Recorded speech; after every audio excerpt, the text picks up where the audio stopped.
공부할 곳은 열왕기상 14장입니다. 열왕기상 14장 6절로 12절까지 우리 함께 합독하시겠습니다. 6절로 12절까지 열왕기상 14장. 자, 시작. 그가 문으로 들어올 때에 아이야가 그 말소리를 듣고 말하되 여로보암의 아내여 들어오라. 내가 어찌하여 다른 사람인 채 하느냐. 내가 명령을 받아 흉한 일을 내게 전하리니 가서 여호와께 말하라. 이스라엘의 하나님 야훼의 말씀이 내가 너를 백성 중에서 들어 내 백성 이스라엘의 주권자가 되게 하고 나라를 다윗의 집에서 찢어내어 내게 주었거늘 너는 내 종 다윗이 내 명령을 지켜 전심으로 나를 따르며 나 보기에 정직한 일만 행하였음과 같지 아니하고 이전 사람들보다도 더 악을 행하고 가서 너를 위하여 다른 신을 만들며 우상을 부어 만들며 나를 노엽게 하고 나를 내 등 뒤에 버렸도다. 그러므로 내가 여로보암의 집에 재앙을 내려 여로보암에게 속한 산에는 이스라엘 가운데 매인 자나 노인 자나 다 끊어버리되 거름더미를 쓸어버린 같이 여로보암의 집을 말갛게 쓸어버릴지라. 여로보암에게 속한 자가 성읍에서 죽은즉 개가 먹고 들에서 죽은즉 공중의 새가 먹으리니 이는 야훼께서 말씀하셨음이라 하셨나니 너는 일어나 집으로 가라. 내 발이 성읍에 들어갈 때 그 아이가 죽을지라. 좀 어려운 말씀입니다. 오늘 신앙의 지조 그런 제목으로 우리 성경 공부를 할 것인데 제가 잠시 그림을 잠깐 그려보겠습니다.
믿음이라는 건 이렇게 철로를 따라서 이게 이제 말씀이에요. 말씀. 이게 말씀이에요. 철로가 말씀과 성령이 이렇게 함께 그 길로만 가야 돼. 다른 길로 가면 추락하고 사고가 나요. 그 좀 충격적으로 받아들여야 되는데 그 열차니까 그렇죠 그렇게 생각할 수 있겠지만 열차는 항상 철로를 벗어나면 뭐 아무 무용지물이잖아요. 똑같아요. 사람도 벗어나면 무용지물. 이 열차는 항상 살아있어요. 왜? 성령님과 함께 열차는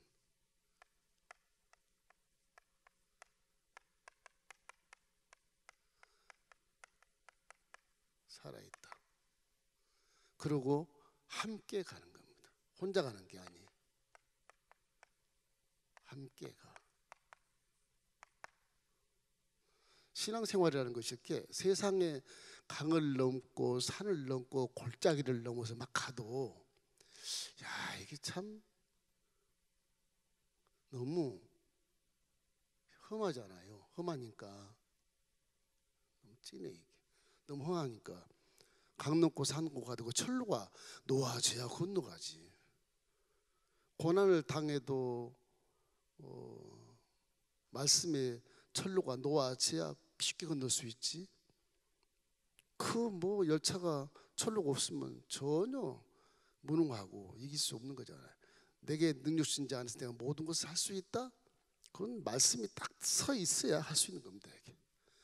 우리가 믿는 것은 성령님도 아니고 우리가 믿는 하나님도 아니고 말씀을 믿는 게 말씀. 그 말씀이 하나님이시지만 말씀의 철로가 내 인생길에 쫙 나아져 있을 때 그때부터 달리는 거예요. 예. 우리 신앙은 전부 다 철로가 끊어져 있거나 강이 막 앞에 가로막혀서 이거 철로를 놓을 수가 없어. 두려워서 이게 헤엄쳐서 건너가자.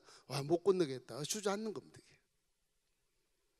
말씀은 산이 됐건 강이 됐건 골짜기가 됐건 어디든지 뚫고 갈 수 있는 능력이 있는 게 말씀이에요. 창조의 권세가 있기 때문에 그래요. 그 신앙생활 이렇게 멋있게 하면 야 강도 건너고 산골도 건너고 야 이건 뭐 진짜 아름답잖아. 신앙이 이렇게 야 햇빛 빛이 되는 햇빛이 쫙 비쳐서 이 그림을 내가 지금 이게 유화가 아니라 이렇게 그렸는데 햇빛이 쫙 비치면 여기에 나타난 나무들은 전부 다 이렇게 빛을 발하잖아요. 멋있잖아요. 그죠? 여기 햇빛이 이렇게 비치고, 그죠? 햇빛이 어디든가 비친단 말이에요. 이 신앙생활을 잘하면요, 굉장히 아름다워요. 그 인생 삶 자체가 이렇게 풍경화처럼 아름답거든요. 우리 자꾸 말씀을 벗어나서 등산하려 그래. 막 세계 모든 안반 등산 기구를 비싼 거 사가지고서 조끼도 입고 막 해가지고 막 뭐 암벽 등반을 하려고 막 하거든. 이게 얼마나 힘이 들어요. 그게 뭐 건강에 좋다고는 하지만 인생길은 그렇게 가는 게 아니다. 말씀 따라서 가는 것이다. 오늘 솔로몬 보세요. 솔로몬. 와, 이 사람은 1000명의 후궁, 700명의 후궁과 300명의 첩을 뒀는데 이게 자녀가 한 사람이 하나만 낳아도 1000명이잖아요. 1000명. 성경에 솔로몬의 자녀들의 이름이 없어.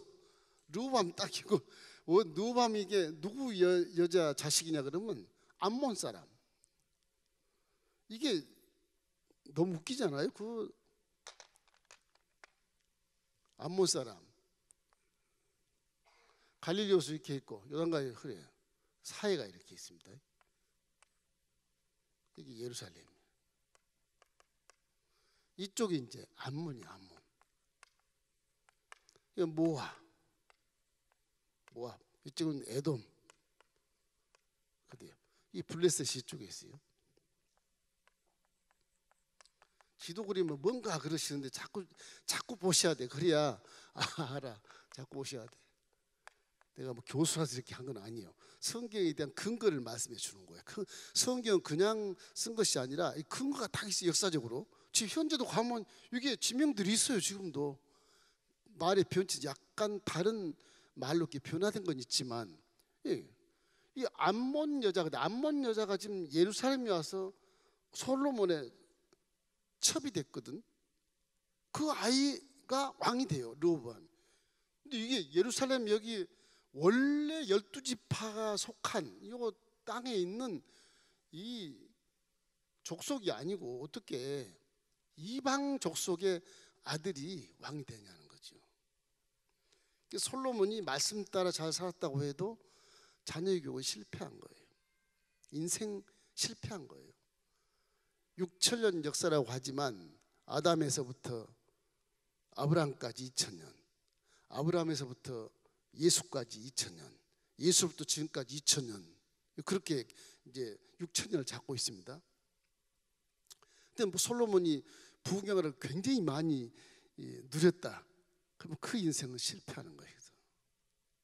자녀 교육 실패한 거 벌써. 왕 후손, 왕세자가 벌써 12지판에 들어있는 이름이 아니에요. 이게 암몬 여자의 아들이거든. 이게 어떻게 거기까지 올라왔는지 모르겠지만 성경은 그를 기록하고 있지 않아요. 그래서 우리는 이 참 자녀 교육이 얼마나 중요한가를 생각할 수 있어요. 참 자녀라고 하는 것이 뭐 부모 밑에서 낳았지만은 이게 자기의 의지가 있고 자기 생각이기 때문에 부모를 안 듣습니다. 훈계 안 하면, 훈계도 어느 정도 부모에 영향을 끼쳐서 가정교육이 잘 돼서 잘 자란 분도 계시지만 대부분 요즘에 21세기 와서는 너는 아빠 같이 안 살 거야. 바보같이 그렇게 살아? 뭐 그냥 지금부터 20대부터 벌써 증권에 투자하고 20대부터 외제차 딱 타고 월세 살면서 그런 세상을 살아요. 지금 결혼 안 해요. 왜 결혼을 해? 내가 돈 들어서 왜 남을 존재시켜? 안 해. 왜 자식을 왜 낳아? 혼자 살 거야. 이렇게 세상이 바뀌었어요. 지금 그런 세상에서 기성세대가 이거 눈으로 봐도 다 저게 죄고 잘못 사는 길인데 왜 저렇게 살까? 그게 황금 만능주의, 첨단 과학주의, 그 두 개가 이렇게 합해가지고서 이제 정보로서 어르신이 100년 산 어른보다 내가 20세 더 거부가 된다. 뭐 이런 거. 그 물질관에 엄청난 그 자존심을 세우고 그것이 인생의 최고인 줄 알고 살다가 결국에는 이제 나이 들어봐요. 내가 잘못 살았구나. 틀림없이 그래. 그거는 틀림없이 그럴 겁니다. 어려워도 가정을 이루고 생육하고 번성하는 것이 하나님 뜻인데 내가 고생할까봐 내가 번 돈 남 안 주려고 그냥 혼자 산다. 그냥 즐기면서 살면 되는 것이죠. 그래서 월세 살면서도 외제차 타고 뚝 사. 한 20명이 동호회를 만들어 가지고서 그 외제차 때문에 자기 자존심을 높이 세우는 거. 그 모임에 제가 한번 옆에서 가만히 들어보니까 처음 만난 분들이 한 20명 모였는데 자기 소개를 이렇게 하는 거예요. 주로 보면 증권하는 애들이에요. 보니까 그 신기하죠. 어제 정상적인 직업을 가진 자가 몇에 불구하고 다 소개하는 거 가만히 들어보니까 옆에서 들었거든요. 그런데 골프 치러 온 사람들이에요. 이렇게 보니까 어떻게 저 젊은 청년들이 일하지 않고 운동을 하러 왔지? 이거부터 이제 좀 궁금해하면서 옆에서 제가 들어보는 겁니다. 어른으로서 인생 살아본 자로서 이렇게 들어보는 거예요. 큰일 났다. 그 생각이 드는 거예요. 아빠가 잘못 살아온 길 때문에 그걸 판단하는 것이 아니고 인생이라는 걸 아는 목사가 딱 들었을 때 저건 아닌데 이 생각이 드는 거죠. 그래서 우리가 인생 살면서 정말로 신앙의 지주라는 건 믿음이 이 말씀의 길을 떠나면 다 그냥 무너집니다. 조난당하고 미아가 되고 그리고 고난을 당한 게 되는 것입니다. 이래서 남유다는 지금 솔로몬의 자식들이 많지만 르호보암이 어떻게 유산으로 좀 기가 막힌 유산을 갖고 살다 보니까 그 유산이 자기를 살려주는 것처럼 하나님 언제가 없어요. 그 르호보암 때 비로소 선지자들이 다 숨어버려요. 옛날에는 자기 아빠 왕 될 때는 선지자가 기름을 부어서 왕을 세웠거든요. 그 백성들이 환호를 막 만세하면 예루살렘 궁정의 의자에 턱 앉으면 그때부터 왕위를 이렇게 통치권을 갖고 있는 거거든요. 르호보암 그런 게 없어요. 그냥 왕이 돼. 그냥 두 지파의 왕이 되는. 그것도 이제 부족하니까 10지파를 그냥 하나님이 여로보암에게 북이스라엘 만들어라고 주어버린 거거든. 근데 북이스라엘 만든 여로보암이 또 웃기는 게 14장에 오면 이제 막 금송아지 만들고 난리 났어요.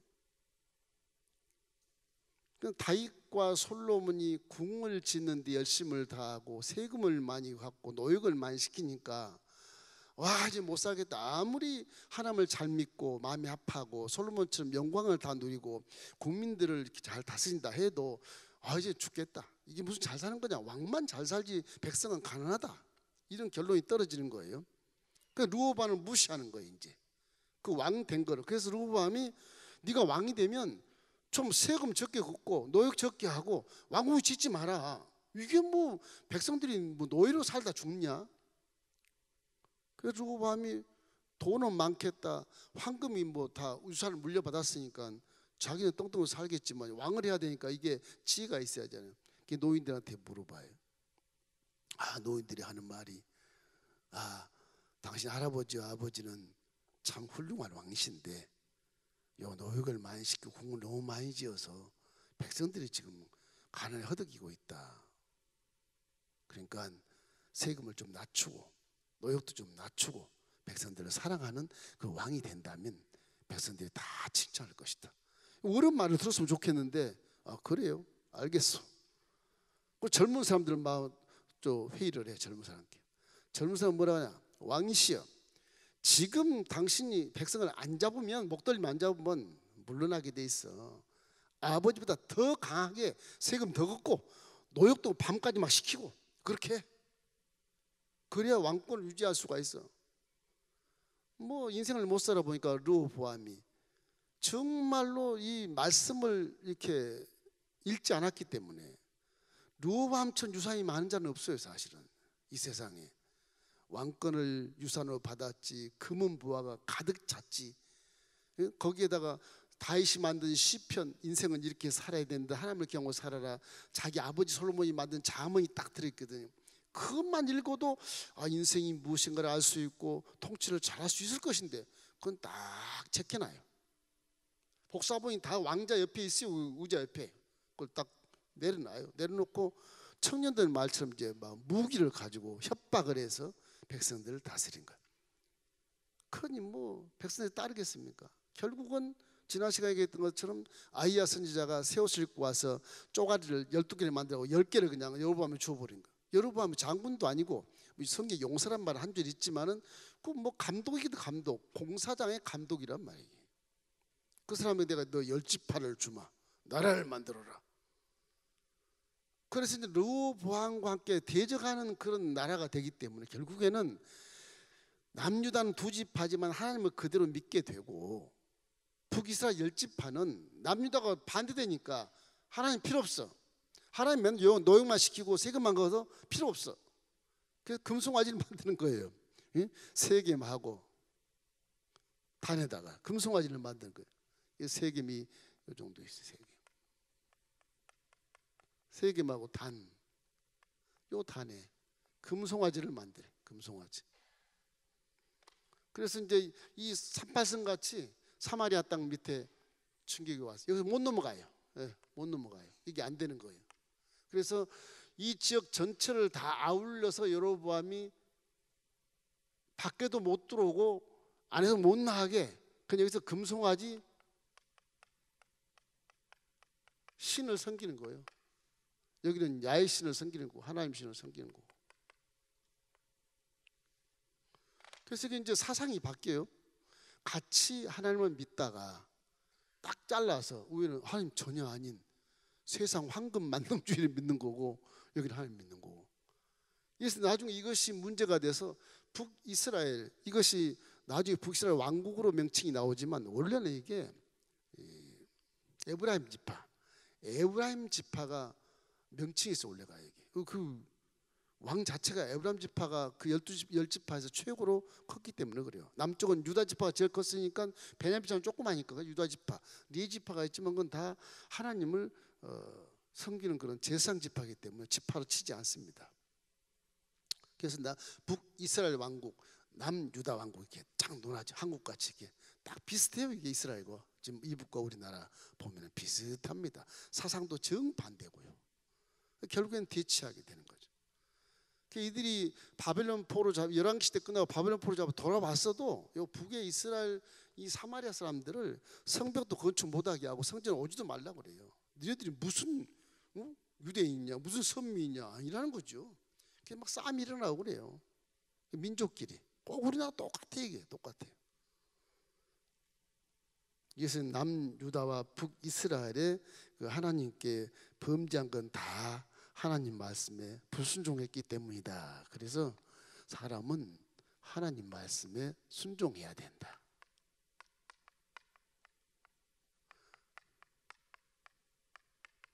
순종 안 하면 뒤집어진, 다 사고나요. 다 사고나요. 철로 없으면 못 가요. 인생에 성장하려고 해도 저 철로에 말씀이 없으면 성장이 안 되는 거예요. 땅 파먹고 살든지 산산뿌리 파먹고 살든지 뭐 흘러간 물 먹고 살든지 그러는 거 다 세속을 쫓아서 살게 되는 거예요. 이 풍경은 아름다운 것 같지만 인생살이를 얘기하는 겁니다. 지금. 그래서 하나님 말씀에 순종해야 돼. 북이스라엘 여로보암은 저렇게 금송아지를 섬기기 때문에 하나님이 싫어했다. 그래서 이제 여로보암 아들이 병에 들었어요. 아, 죽게 생겼어요. 이제 그 14장에 들어와요. 그래서 여로보암 왕이 북이스라엘에서 여로보암 왕이 이 왕이 아이야 선지자를 만나러 가야 되고 야야가 어디 있냐면 실로에 있어요. 실로에. 요 실로에 요 정도 있어요. 실로에 성전이 있거든요. 성전이 여기 아이야가 있어요. 아이야 선지자가 있어요. 이 사람이 지난 우리 공부할 때 10조각을 찢어 줬잖아요. 아, 그 사람이 나를 왕을 시켜준 사람이다. 그래서 찾아가라. 안 해보고 어떻게 하냐. 황후의 복장을 벗고 변장을 해라. 변장을 해서 찾아가라. 그렇게 얘기를 해요. 가서 어떻게 했으면 좋겠느냐. 내 아이가 병들었다. 나라는 어떻게 정책했으면 좋겠느냐. 부인을 보내요. 근데 아이야 선자는 하나님 선자이기 때문에 벌써 기도할 때 그걸 다 알아요. 하나님 다 가르쳐 주셔가지고서 올 때 이렇게 얘기해라. 그렇게 벌써 예언자는 하나님과 소통하기 때문에 이렇게 기가 막힌 예언자가 르호보암에게 기름을 붓지 않고 여로보암에도 기름 붓지 않고 왕을 세웠다는 것에 대해서 이스라엘은 결국엔 이제 사사시대 같은 그런 역사가 나타나게 되거든요. 이제 다음 장부터 막 물고 찢고 싸고 전쟁 속에 막 파묻혀 버려요. 그 신정 정치를 가야 평화로운 삶을 삽니다. 그나마 하나님 지켜주시거든요. 근데 이게 사람의 뜻으로 사는 것은 하나님이 지켜주질 않아요. 네 혼자 살아라. 네가 잘났으니까 그렇게 해서 나아가게 되면 사람은 결국 패배하게 되는 것입니다. 그래서 여로보암은 이 아이야 선지자의 말할 때 그 말을 잘 들었어야 되거든요. 하나님을 잘 섬기고 10지파를 줬지만 금송아지 섬기면 안 된다. 틀림없이 말씀했거든요. 이것을 몰라요. 뭐고 죄가 있는지도 모르고 그냥 남유다와 함께 정반대되는 길을 걸어가다 보니까 이제 철벽 어떤 세국정책을 치게 되는 것이죠. 세국정책을 다른 나라 들어올 수 없도록. 그래서 이제 아들 아비야가 병이 드니까 하나님이 아비야의 병을 통해서 여로보암을 깨닫게 하신 건데 여로보암이 깨닫지 못해요. 사람이 이렇게 황금 망루에 파묻히고 하나님을 떠나서 살게 되면 깨달을 수가 없어요. 회개가 없기 때문에. 회개가 우리에게 굉장히 중요한 도구가 있는데 발전할 수 있는 원동력은 뭐냐? 회개입니다. 여러분. 회개하면 내가 깨달아져요. 이거 잘못됐구나. 회개를 안 하니까 안 깨달아지는 거야. 눈을 딱 감고 지난 세월에 내가 살았던 것을 기도 안 하고 묵상만 해도 반성문이 써지잖아요. 반성. 성찰이 되잖아요. 일기 쓰는 것처럼. 근데 이 여로보암은 그런 게 없어요. 그냥 현상만 바라보고 사는 거예요. 자, 열왕기상 14장 1절 2절 함께 읽겠습니다. 그때 여로보암의 아들 아비야가 병든지라 여로보암이 자기 아내에게 이르되 청하건대 일어나 변장하여 사람들이 그대가 여로보암의 아내임을 알지 못하게 하고 실로로 가라. 거기 선지자 아히야가 있으니 이는 이전에 내가 이 백성의 왕이 될 것을 내게 말한 사람이니라. 그래서 선견자라는 생각을 가지고 이 부인에게 갔다 오라고 하는 거예요. 이거 갔다 오면 힘들거든요. 이게 산파스 넘어야 되는데 이게 변장하고 가야 돼. 그냥 갔다는 잡혀 죽죠. 그냥 가면 변장하고 가는 거예요. 변장하는 것을 또 아이야가 싫어해요. 그냥 어제 변장하고 왔어. 야단을 쳐 또.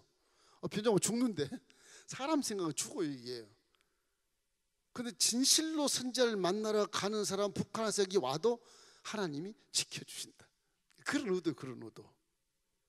왜 위선을 떠냐? 위선을 떨지 말라는 거예요. 위선 이거 아주 하나님도 싫어해요. 마귀는 좋아하지만 하나님 싫어하는 것입니다. 이래서 결국은 복채를 두둑이 가지고 갑니다. 복채 떡 10개, 과자와 꿀 1병 그렇게 가지고 가요. 변장을 하고 뭐 두둑하지는 않네 보니까 그죠? 떡 10개니까. 자 이제 아이야 선지자가 말합니다. 열왕기상 14장 6절로 9절 우리 함께 읽어보십시다. 그가 문으로 들어올 때 아이야가 그 발소리를 듣고 말하되 여로보암의 아내여 들어오라. 내가 어찌하여 다른 사람인 채 하느냐. 내가 명령을 받아 흉한 일을 내게 전하리니 가서 여로보암에게 말해라.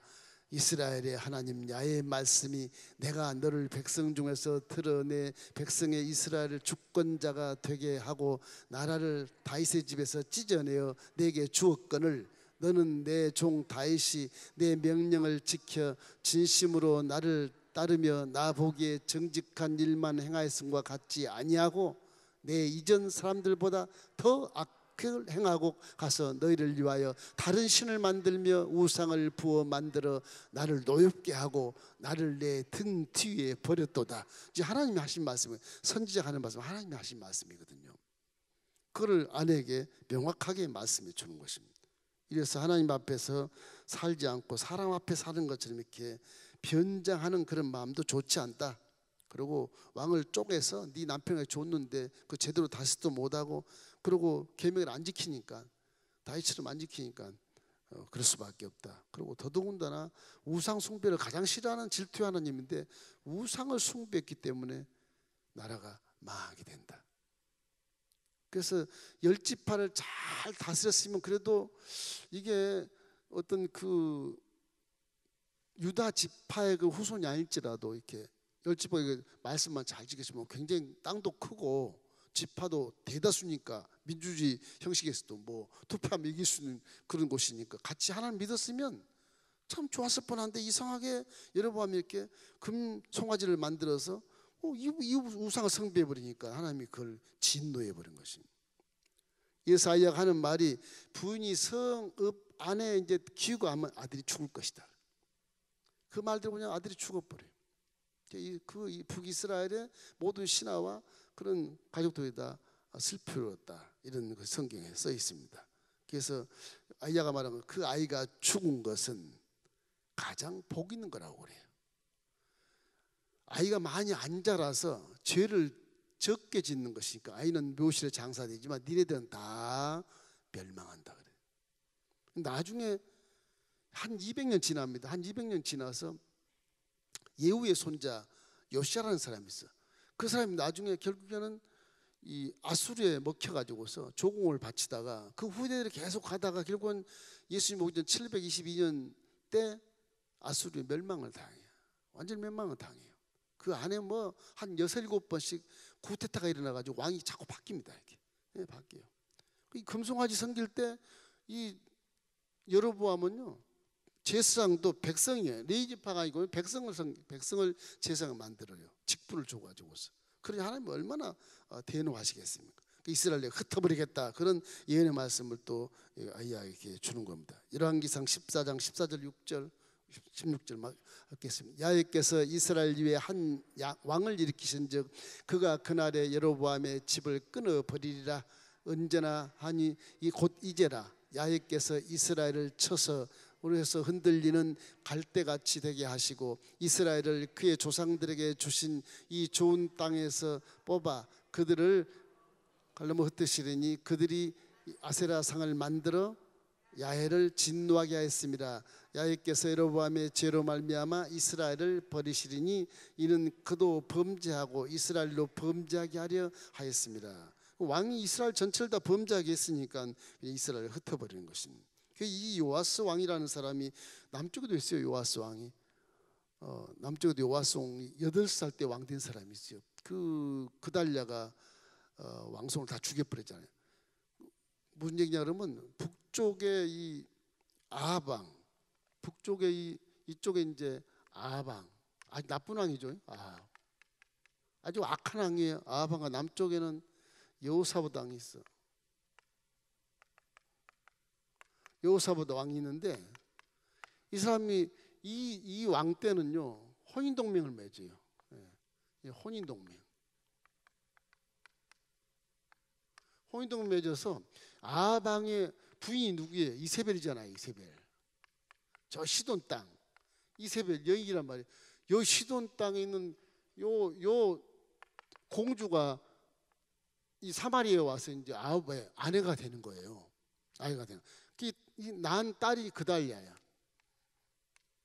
그달랴. 이 딸하고 여기 여호람하고 아들하고 결혼을 시켜요. 둘이 이제 결혼을 해. 혼인을 해. 그래서 북하고 남이 아주 좋은 관계가 잠깐 돼요. 이게 사상은 달라도 같이 돼요. 이 혼인에서 결국 이 그달랴라는 사람이 남쪽의 왕족을 다 죽여버려요. 이게 남쪽 유다의 왕족을 다 죽여요. 왕족을 죽여버려요. 근데 간신히 제사한 그 딸이 있어요. 고모빨 되는데 여호세바라는 여인이 여기 요아스를 건져요. 어린아이를. 그래가지고 8살 때 왕을 올라가요. 그런 일이 있어요. 성경에 뭐 요아스가 남쪽도 있고 북쪽도 있고 막 그래요. 그 중동의 그 이름들이 중복된 이름 굉장히 많아요. 자주 부르는 이름들이 많기 때문에 그래요. 헷갈리면 이게 좀 안 좋아요. 시험 칠 때 헷갈려가지고 틀린 학생들 굉장히 많거든요. 요아스 그러면 남쪽 유다의 요아스 왕의 최고 종교 개혁도 하고 8살 돼가지고 20세부터 막 종교를 막 해제했거든요. 굉장히 훌륭한 왕입니다. 제가 요아스가. 여기서 지금 말하는 것은 이 사람은 북이스라엘의 요아스예요. 이 사람이 나중에 결국에는 아수르를 3번 물리치고, 여러분 성경 읽으면 화살을 바닥에다 치죠. 3번을 막 치잖아요. 선지자 앞에서, 엘사 앞에서 치니까 엘사가 왜 3번만 칩니까? 더 치죠. 3번 친 것만 승리하고 죽는 거예요. 선지자의 말은 하나님 말씀이라 그대로 되는 거예요. 그런 거 성경에서 우리에게 인식을 시켜주는 거예요. 좀 긋길로 갔지만 그래서 말씀에 순종하여 사는 것이 얼마나 큰 복인지를 알 수 있다. 자, 출애굽기 20장 5절 6절을 한번 읽어보십시다. 그들에게 절하지 말라, 그것들을 섬기지 말라. 나 내 하나님 야훼는 질투한 하나님인즉 나를 미워하는 자의 죄를 갚되 아버지로부터 아들에게 3, 4대까지 이르게 하거니와 나를 사랑하고 내 계명을 지키는 자에게는 1000대까지 은혜를 베푸느니라. 저 복에 대한 말씀에 순종할 때 저 1000대까지 은혜를 베푼다는 말씀을 하시는 것입니다. 결국 여로보암이 22년 동안 왕을 해요. 22년 동안 왕을 해서 죽게 됩니다. 그 아들 나답이라고 하는 사람이 이제 왕이 되는데 얼마 가지 못해요. 그래서 여로보암의 왕조가 그냥 2대에 대해서 끝나버린 이제 바사라는 이 이사갈 지파 바사 왕이 반란을 일으켜요. 이사갈 지파가 갈릴리오스 바로 여기입니다. 여기. 이사갈 지파. 이게 이사갈 지파인데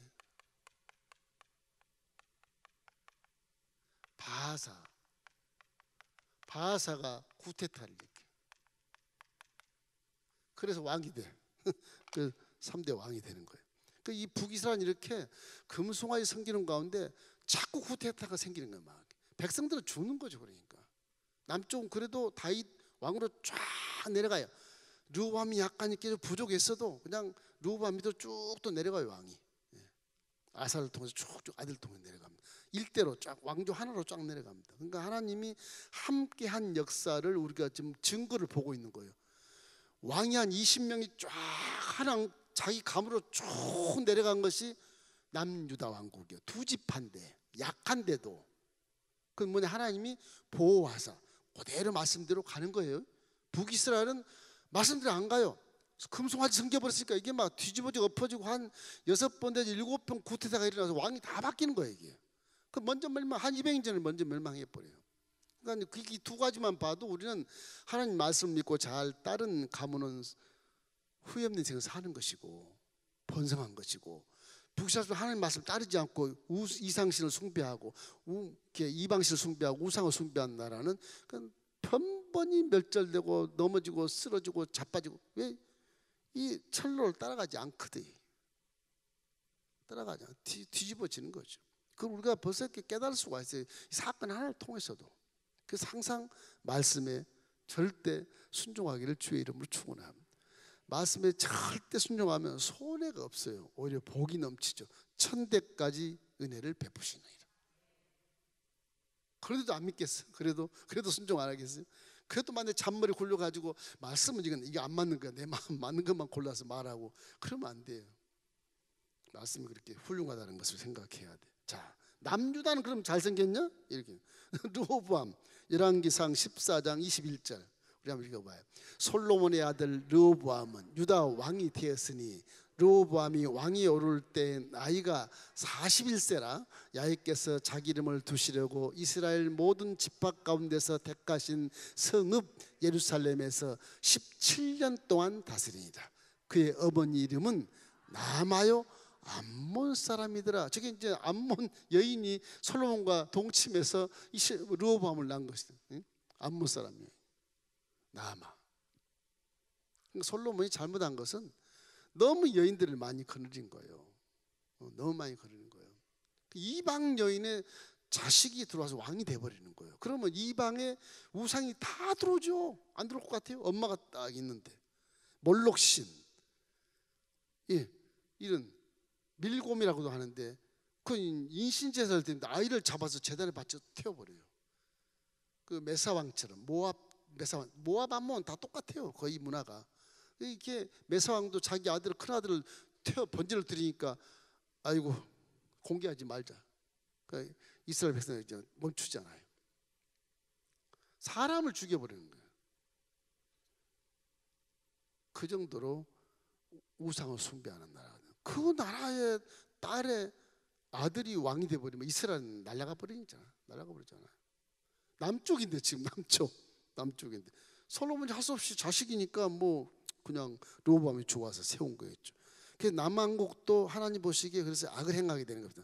열왕기상 14장 22절 24절 유다가 야훼 보시기에 악을 행하되 그의 조상들이 행한 모든 일보다 뛰어나게 하여 그 범죄한 죄로 야훼를 노엽게 하였으니 이는 그들도 산 위에서 모든 푸른 나무 아래에 산당과 우상과 아세라 상을 세웠습니다. 그 땅에 또 남색하는 자가 있었고 야훼께서 이스라엘 자손 앞에서 쫓아내신 국민의 모든 가증한 일을 우리가 본받아 행하였더라. 전 북은 금신상을 섬겨서 하나님이 퇴치하지만 남쪽은 그래도 살려야 되지 않겠어요? 근데 저기에 남색하는 자가 있다. 남창, 우리한테판 그런 것인데, 동성애 이런 것인데, 저 때는 그 동성애라는 게 뭐냐 그러면요, 동성애가 아니고 그 암몬 쪽에 있는 이방 신에게 이 몰록 신에게 제사를 드릴 때 그 남성 그 매음하는 사람들이 있어요. 거기에 그 문화가 이스라엘에 들어온 거예요. 저걸 가장 싫어하거든 하나님이, 이게 매음하는 거를. 그래서 여기에 잠깐 이제 남유다인데도 지금 남색하는 자가 있다 이렇게 써 있지 않습니까? 이거 지금 하나님 보시기에 엄청 정말 좋지 않은 일인 것입니다. 그래서 우리는 이 잡초도 이렇게 돌보지 않으면 화분을 다 이렇게 싸잖아요. 금방 자라잖아요. 잡초는 걸음 안 줘도 그냥 확 자라잖아요. 문화가 그래, 이방 문화가. 그 잡초가 내 속에 많이 있으면 그냥 말씀 필요 없어요. 안 보여. 그냥 굴러서 떨어지더라도 그냥 철길 벗어나서 기차 가는 거예요. 그냥 가는 거예요. 그래서 순식간에 온 남쪽을 다 덮어버리는 그런 역사가 나타납니다. 그래서 북이스라엘과 남유다가 다 하나님 말씀에 불순종했다. 그래서 하나님이 진노를 하시는 것입니다. 자, 이 남북이 다 마찬가지. 남북 불순종. 자, 두 번째는 우상 숭배. 이 우상 숭배의 결과가 나와요. 결과가 어떻게 되느냐? 우상 숭배의 결과. 말할 것도 다 망하겠죠. 망하는데 출애굽기 20장 3절에 보면 이런 말씀이 있죠. 십계명 첫째 말입니다. 출애굽기 23, 3절. 너는 나 외에는 다른 신을 내게 두지 말라. 저기 첫 번째 나오잖아요. 십계명에 첫 번째 나와요. 첫 번째 십계명 살인하지 말라 그 말이 안 나와요. 너는 나 내 다른 신을 두지 말으라. 난 질투하는 하나님이다. 그렇게 나와요. 첫 번째. 그 신들도 질투가 많은가 봐, 그죠? 근데 하나님은 그런 의도가 아니고 창조주시거든. 만왕의 왕, 유일하신 신 그분 한 분뿐이거든. 나머지는 다 피조물이에요. 왜? 천지만물 지으신 분이 다 그분이시기 때문에 그래.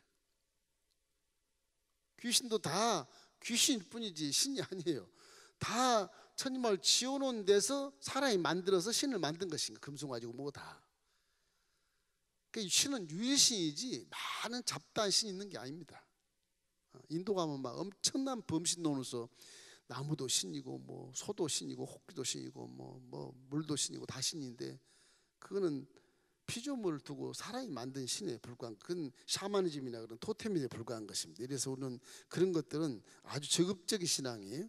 그래서 결국은 역대하 12장 1절에 보면 이 르호보암이 하는 것이 나와요.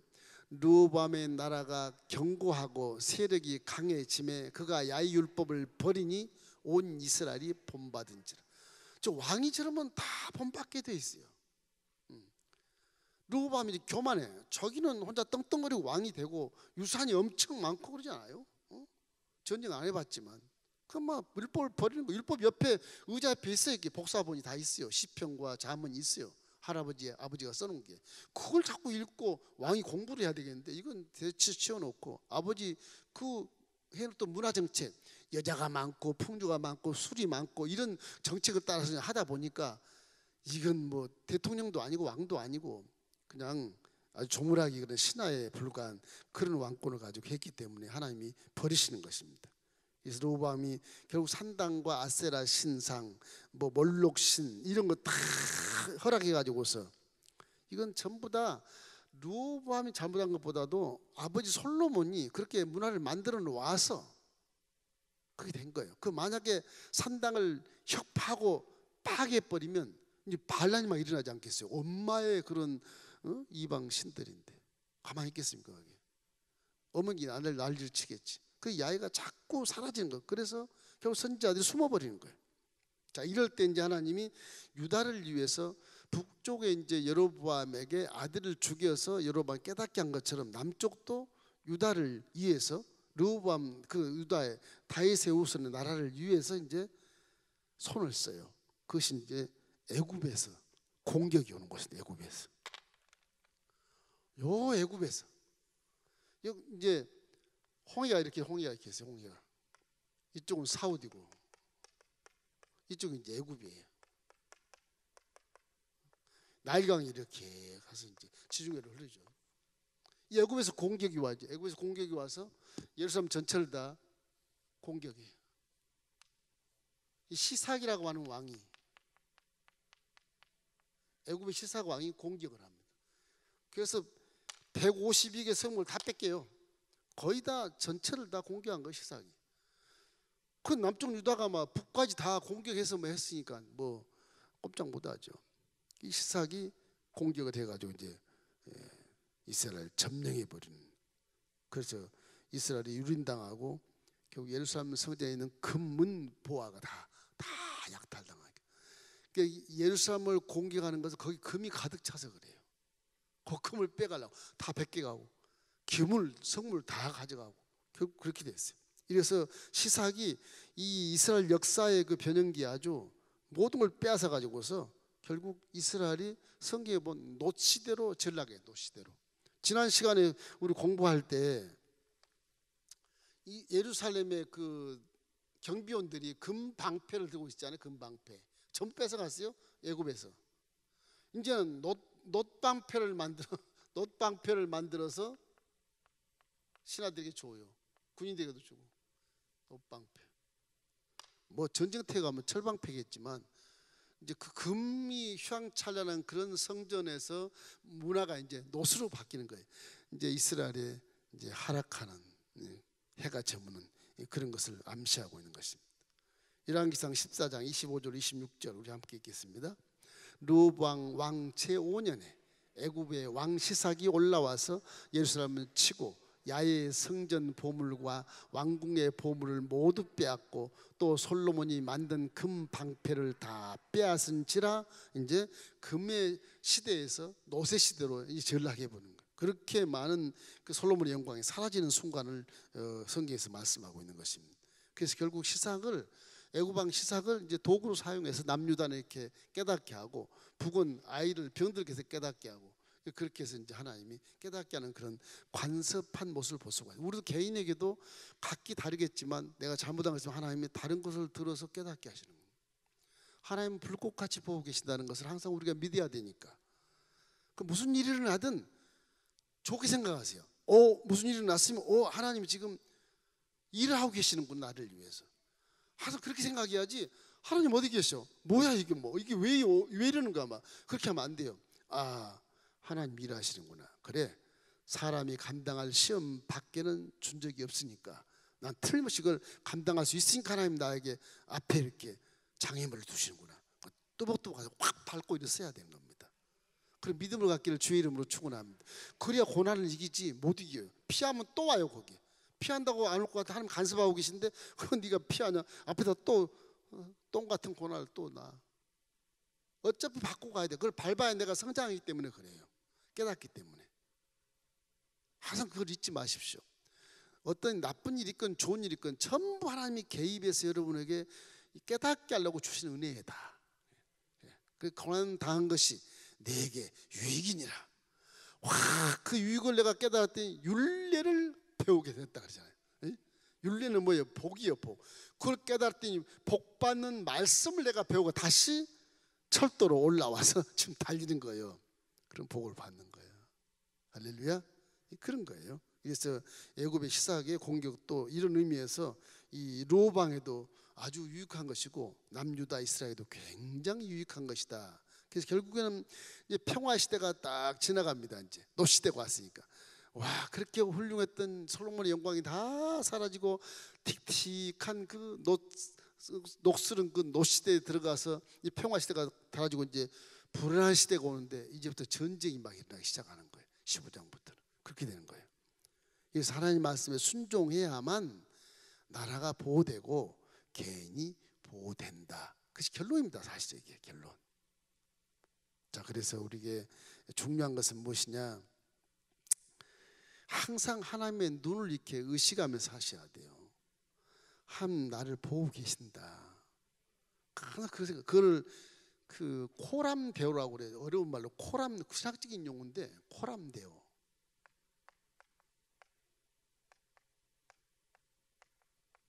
코람데오라고 그러는데 이게 이제 하나님 면전의식을 얘기하는 게 면전의식. 하나님을 바라본다. 면전. 항상 하나님을 바라보는 마음으로 살아라.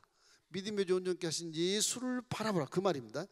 믿음의 존전케 예수를 바라보라. 그 예수를 바라보면 내 신앙이 지조를 지킬 수 있다고 하는 거예요. 지조. 결국은 말씀에 순종하는 건 지조예요. 이거예요. 지조를 하는 게 철길만 따라가는 거예요. 이 기차가 무슨 밖으로 강원을 건너에 그러면 안 되거든요. 화통이 있다 그래도 이게 결국 우리는 성령님과 함께하는 것이기 때문에 성령님은 철길 말씀을 길을 따라서 가는 거예요. 맨 앞에 기관차가 아마 성령으로 생각하면 돼. 성령으로 생각하면 우리가 함께 타고 해서 혼자 가는 것도 아니에요. 나 혼자 시험쳐 보고 간다. 그런 기독교가 아니야. 같이 싣고 가는 같이 가는 거예요. 같이 구원자자 같이 가는 거예요. 같이 더불어 사는 것입니다. 이렇기 때문에 항상 마음속에 이 평화 시대가 가고 이게 전쟁과 분열의 징조가 있는 것을 생각하고 우리도 고난 속에서 하나님이 깨닫게 하시는 걸 반드시 깨닫고 말씀으로 탁 돌아와야 되는 겁니다. 돌아와야 우리가 올바른 길을 걸어갈 수 있어요. 자, 마지막 우리 인류에게 필요한 것. 그 뭐가 우리에게 필요하냐? 인류에게 필요한 건 많겠죠. 하나님 말씀이거든요. 이게 말씀인데 결국에는 이 지식이 우리가 지식을 찾고 난다면 하나님은 아마 좋은 선생님을 보내셨을 거예요. 그죠? 예수님을 안 보내시고 지식이 필요하다면 좋은 선생님 보냈을 거 아니겠어요? 돈을 필요하다면 하나님이 사학가를 보내지 예수님을 보내지 않았을 거란 말이야. 그냥 상식적으로 생각해보고 상식적으로. 그죠? 상식적으로 생각했을 때. 근데 예수님을 보내신 거예요. 건강이라면 기가 막힌 지명도가 있는 의사를 보냈을 거예요. 영원히 살 수 있도록. 근데 그게 메시아로 안 왔어요. 그죠? 쉽게 생각했을 때. 즐기는 것이라면 또 어떤 뭐 연예인이나 뭐 인기 있는 뭐 그런 가수나 이런 사람 메시아로 보냈을 거예요 아마. 그런 것도 아니거든. 죄를 사해야 말씀대로 살기 때문에 결국 죄를 사는 그 요구가 뭐 도구가 뭐냐? 피거든요. 이게 보혈의 피. 그것 때문에 오신 거예요. 그것 때문에 예수님의 피로 씻어야 되기 때문에. 이 죄는 어떤 피로도 안 씻어져요. 동물의 피는 잠깐 일회적인 죄는 씻을 수 있다고 성경에 볼 수 있지만은, 그러나 죄를 씻는 것은 이 페인트까지 그냥 휘발부면 씻어지는 것도 아니고 안 씻어지는 거예요. 보혈의 죄를 한 번도 씻지 않는 의로운 피만이 죄가 싹 씻어지는 거예요. 그래서 메시아는 죄를 씻는 자가 와야 돼요. 씻는 자가. 하나님 법에. 그래서 할 수 없이 말씀이 육신이 되어서 전능하신 능력입니다. 어떻게 육신이 될 수 있냐? 그러지만 전능하시오. 천지만물을 말씀으로 창조한 그 능력으로 물질이 되어서 내려오신 거예요. 예수님이 잘 딱 달고 내려온 거예요. 내가 죄를 한 번도 안 지었다. 내 피로 죄를 씻어주마. 그 사랑이 하늘보다 높고 바다보다 깊은 사랑이죠. 그 사랑에 감동하는 거예요. 그 사랑에 우리가. 이렇기 때문에 항상 우리 인간에게 가장 필요한 것은 예수밖에 없다. 그 생각을 하시기를 주의 이름으로 축원합니다. 중요한 건 예수를 붙잡는 거예요. 붙잡는 거. 믿음의 주요 온전케 하신 예수를 바라보자. 여러분 속에 성령이 계시기 때문에 얼마든지 바라볼 수 있어요.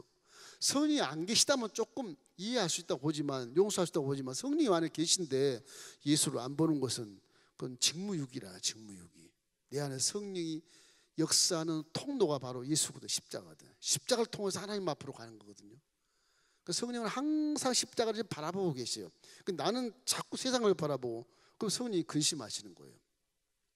그 문제를 만나서 때려가지고서 이리 와봐, 십자가 봐야지, 십자가 봐야지. 같이 십자가 보면서 성령이 그 눈으로 십자가를 보고 깨닫게 하고, 성령이 그 귀를 통해서 듣게 하시고, 성령이 마음을 통해서 깨닫게 만들어 주셔서 바른 말씀의 길로 다시 이렇게 설 수 있게 만들어 주는 것이거든요. 그래서 인생은 어쩔 수 없이 하나님 말씀에 순종해서 하는 것입니다. 간단한 건데 이렇게 성경에 수십 번 그냥 첩첩이 이런 깨달음을 주는 것이거든요. 하도 잊어버리니까 돈만 생각해서 그런지 몰라도 말씀으로 안 보는 거예요. 자, 전도서 12장 13절 14절까지 그거 읽고 마치겠습니다. 이 일의 결국을 다 들었으니 하나님을 경외하고 그 명령들을 지킬지어다. 이것이 모든 사람의 본분이니라. 하나님은 모든 행위와 모든 은밀한 일을 선악간에 심판하시리라.